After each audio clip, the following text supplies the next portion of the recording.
दुश्मन मरे हुए सैनिकों पर अंधाधुंध गोली चला रहे थे ताकि अगर उनमें से कोई अभी भी जिंदा हो तो उसे भी मार दिया जाए। उन्हें लगा कि सभी सैनिक मर चुके हैं, इसलिए वे बिना किसी चिंता के अपने कैंप में लौट गए। लेकिन मरे हुए सैनिकों में से एक अभी भी जिंदा था। वह सैनिक अपनी बटालियन का कप्तान था। धीरे धीरे वह पास की आड़ तक रेंग कर पहुंचा। उसने एक सैनिक से राइफल उठाई और सही जगह पर छिपकर बैठ गया।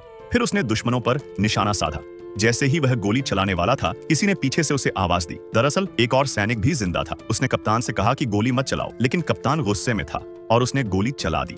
हालांकि बंदूक खाली थी, इसलिए गोली नहीं चली। तब दूसरा सैनिक उसके पास रेंग कर आया। उसने जल्दी से कप्तान की बंदूक में गोलियां भर दी। इसी बीच दुश्मन का जनरल भी वहां आ गया। सभी सैनिकों को मरा हुआ देखकर वह बहुत खुश हुआ और बिना किसी डर के नहाने चला गया। उसी समय सैनिक ने बंदूक लोड की और कप्तान को दे दी। जब कप्तान ने दुश्मनों पर निशाना साधा तो दूसरे सैनिक ने कहा कि जब जोरदार धमाका सुनाई दे तभी गोली चलाना। कप्तान ठीक से निशाना नहीं लगा पा रहा था, इसलिए उसने अपने बहादुर सैनिक से निशाना लगाने को कहा। यह सैनिक एक एक्सपर्ट निशानेबाज था। उसने दीवार के छोटे से छेद से दुश्मनों पर गोली चलाई। उसी समय कप्तान ने एक दुश्मन सैनिक को अपनी ओर आते देखा और अपने सैनिक से छिपने को भी कहा, लेकिन स्नाइपर अपने निशाने पर ही ध्यान लगाए रहा।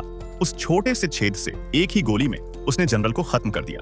किसी को कुछ पता भी नहीं चला। उसने जल्दी से बंदूक फिर से लोड की। इससे पहले कि अधिकारी कुछ समझ पाता, वह भी मारा गया। फिर उस सैनिक ने एक और दुश्मन को मार गिराया। हर गोली बिल्कुल वहीं लगी जहां लगनी चाहिए थी। जरा सी गलती उनकी जान ले सकती थी। एक दुश्मन सैनिक को शक हो गया।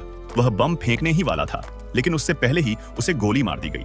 अब केवल एक दुश्मन सैनिक बचा था। वह अपनी जान बचाने के लिए भागने लगा। स्नाइपर ने उसे भी मार गिराया। कुछ ही पलों में उसने सभी दुश्मनों को खत्म कर दिया। कप्तान उसके सटीक निशाने से हैरान था, लेकिन खुश था क्योंकि उसकी बटालियन में ऐसा स्नाइपर था जिसकी हर गोली अपने निशाने पर लगती थी। कप्तान ने उसकी तारीफ की और उसे सलाम किया।